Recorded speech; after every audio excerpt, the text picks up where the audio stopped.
Hello बच्चों, नमस्कार। कैसे हैं आप सभी? आशा करता हूं आप सभी लोग अच्छे होंगे। उम्मीद है जबरदस्त जिंदाबाद होंगे।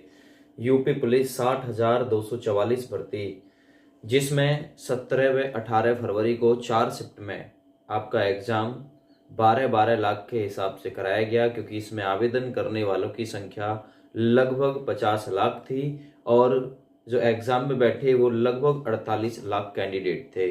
तो पहले 12 लाख 17 की फर्स्ट, अगले 12 लाख 17 की सेकंड, उससे अगले 12 लाख 18 की फर्स्ट और अंतिम 12 लाख को 18 की चौथी शिफ्ट में पेपर दिलाया गया। और 18 की जो चौथी शिफ्ट थी वो सबसे ज़्यादा वायरल हुई थी।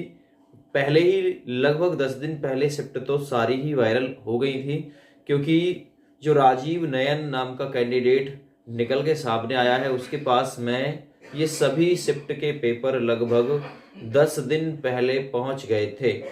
तो 10 दिन पहले अगर किसी के पास में कोई पेपर पहुंच गया है तो सोचो फिर कितने बड़े लेवल पर नकल हो गई होगी। और प्रत्येक कैंडिडेट से लगभग 7 लाख रुपए का जो सौदा है वो तय किया गया कि 7 लाख रुपए आपको एग्जाम लीक जो कराया गया है पेपर देने के एवज में आपको देने होंगे।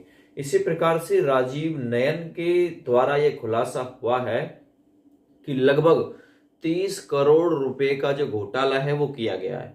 बड़ा घोटाला है, 30 करोड़ रुपया बहुत रुपया होता है। और ये घोटाले वगैरह इसलिए भी कर लिए जाते हैं, कल की मैंने वीडियो में आपको बताया था, एक बार पेपर लीक करा दो, अच्छा जो पैसा है वो कमा लो। सरकार 4-6 महीने जेल में डाल देगी, उसके बाद में फिर बाहर, फिर यही काम दोबारा से चालू। तो जब तक एकाध को फांसी पर नहीं लटकाया जाएगा भाई, जब तक ये प्रक्रिया थमने वाली है नहीं। देखो आज की पूरी अपडेट है। गेम 30 करोड़ का, कोचिंग संचालक जांच के दायरे में, गिरफ्तार राजीव नयन ने रकम जमा होने की बात स्वीकार की है। इसके अलावा उसने उन लोगों के नाम भी बताए हैं जिन्होंने अभ्यर्थियों को इकट्ठा किया। ऐसे में एसटीएफ राजीव से पता चले नामों के बारे में भी जांच पड़ताल करेगी। इसकी जांच अगले 1-2 दिन में शुरू हो जाएगी। जांच के दायरे में कई कोचिंग संचालकों के आने की आशंका भी है। 7 लाख रुपए में हुआ था सौदा। एक पुलिस परीक्षार्थी परीक्षा में एक अभ्यर्थी से 7 लाख रुपए में सौदा तय किया गया। सभी 450 अभ्यर्थियों से 7-7 लाख रुपए ले लिया गया। वसूली की गई रकम में आधा हिस्सा राजीव नयन मिश्र का और आधे हिस्से में अभ्यर्थियों को लाने वालों को जो रकम है वो दी गई। अब राजीव ने खुद के मिली 15 करोड़ रुपए की रकम में किस किस को हिस्सा दिया, इसकी जानकारी उसे रिमाइंड पर लेकर ही की जाएगी। दूसरा, रवि अत्री ने भिड़ाया कंपनी से टाका। एसटीएफ के मुताबिक पेपर लाने का काम रवि अत्री का था। रवि अत्री ने अपने नेटवर्क से सीधे कंपनी से पेपर निकाला, फिर पेपर को हल कराया। हल कॉपी को 2 रिसोर्ट में रखे गए 450 अभ्यर्थियों को रटाया गया। इन बिंदुओं पर हो रही जांच, रवि अत्री को कंपनी का लिंक देने वाला कौन, अभ्यर्थियों को जुटाने वाला कौन, कहां के अभ्यर्थी इस गेम में शामिल, वसूल की गई रकम कहां गई। दोनों रिसोर्ट में 450 अभ्यर्थियों को पेपर रटवाया गया। एक अभ्यर्थी से 7 लाख रुपए में सौदा तय किया गया था। वसूल की गई रकम कहां गई ये जांच के बाद स्पष्ट हो सकेगा। Navendra Kumar, CEO STF Noida. और पुलिस भर्ती पेपर लीक मामला, आधा हिस्सा मास्टरमाइंड राजीव नयन का, आधे हिस्से में अन्य सहयोगी। 450 अभ्यर्थियों से वसूली गई रकम 7 लाख रुपए एक से। राजीव नयन मिश्रा के बैंक अकाउंट को खंगाला जाएगा। हालांकि एसटीएफ को आशंका है कि ये रकम राजीव ने बैंक में तो नहीं रखी होगी। फिलहाल एसटीएफ नोएडा राजीव नयन के साथी रवि अत्री की तलाश में लगी हुई है।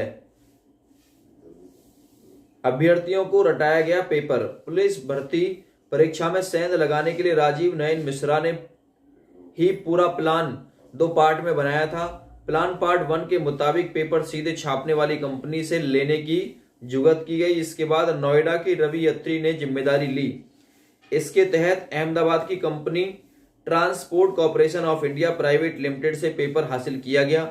फिर सेंटर पर सॉल्वर बैठाने, नकल कराने के लिए सेंटर सेट करने या कोई इलेक्ट्रॉनिक डिवाइस इस्तेमाल करने के बजाय अभ्यर्थियों को पेपर हटाने का प्लान किया गया। इसके बाद कहीं धरपकड़ ना हो, इसके लिए पेपर लेने वाले अभ्यर्थियों को 2 जगह इकट्ठा किया गया। पहली जगह मध्य प्रदेश के रीवा में शिव महाशक्ति रिसोर्ट को तय किया गया। यहां पर 300 अभ्यर्थियों को रखा गया। 4 दिन तक सभी अभ्यर्थियों के खाने पीने और रहने की व्यवस्था की गई। 4 दिन के दौरान सभी अभ्यर्थियों को पेपर रटाया गया। इसके अलावा हरियाणा में ग्रीन वैली रिसोर्ट में 150 अभ्यर्थियों को 4 दिन तक खाने पीने की रहने की व्यवस्था की गई और वहीं 4 दिन इन्हें भी पेपर रटवाया गया। 4 दिन पेपर लगातार इन्होंने रटा और अहमदाबाद की कोई प्राइवेट कंपनी थी जहां से ये पेपर लीक हुआ, transport corporation of India private limited. तो प्राइवेट कंपनी से भाई इन्होंने पेपर छपवाया। पहली गलती इनकी यही है कि प्राइवेट से क्यों छपवाया। एसटीएफ ने नोएडा से दबोचा 3 साथियों के साथ मिलकर रची साजिश। पुलिस भर्ती पेपर लीक का सरगना गिरफ्तार।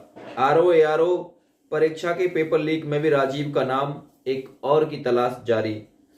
पेपर की छपाई अहमदाबाद की प्रिंटिंग प्रेस में हुई। पेपर को ट्रांसपोर्ट कॉर्पोरेशन ऑफ इंडिया के वेयरहाउस में भेजा जाता, जहां से यूपी लाने की जिम्मेदारी कंपनी की थी। रवि अत्री इस कंपनी में काम करने वाले अभिषेक को जानता था। उसकी मदद से कंपनी में काम करने वाले शिवम रोहित अपने साथ उसने मिला लिया। शुभम को भी पेपर निकालने के लिए बुलाया गया।